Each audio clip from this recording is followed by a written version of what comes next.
जय बळीराजा शेतकरी भावांनो, आज बऱ्याच दिवसानंतर सकाळी सकाळी व्हिडिओ बनवायचं कारण म्हणजे आज सकाळी सकाळी आमच्या गावच्या पोस्टमनने भल्या सकाळी 10 वाजताच 1, 2 आणि 3 ही 3 पत्र आणून दिलेत व आमच्या राज्याचे आदरणीय मुख्यमंत्री देवाभाऊ यांनी निवडणुकीच्या वेळेस सांगितलं होतं की शेतकऱ्यांचा 7/12 कोरा करणार कोरा करणार कोरा करणार, परंतु आमचा 7/12 कोरा न होता तुम्ही बघू शकत असाल.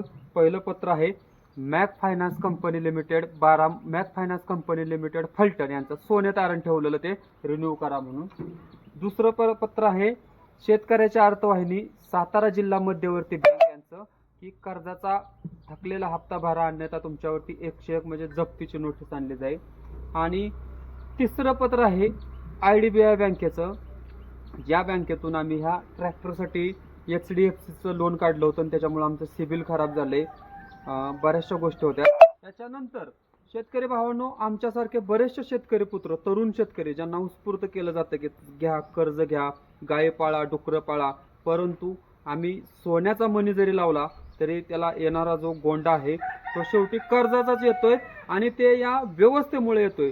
त्याच्यामुळे हे सरकार आमचा 7/12 जेव्हा कोरा करेल तेव्हा करेल, परंतु अशा ज्या या 3 बँका आहेत, फायनान्सवाले आहेत किंवा जे सावकार आहेत त्यांना आम्ही ठणकावून सांगतो, शेतकऱ्याच्या केसाला किंवा अशा एका वस्तूला जरी धक्का लावला तरी तुमची गाठ आमच्याशीच आहे.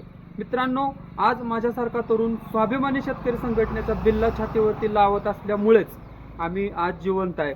अन्यथा असं 3 बँकांची सावकारी किंवा फायनान्सची पत्र आल्यानंतर शेतकरी पुत्र आत्महत्या केल्याशिवाय राहत नाहीत आणि त्याच्यानंतर त्याची पाठीमागं जी त्याची मुलं बाळं किंवा आई वडील असतात यांना ते पोरके करून सोडतात.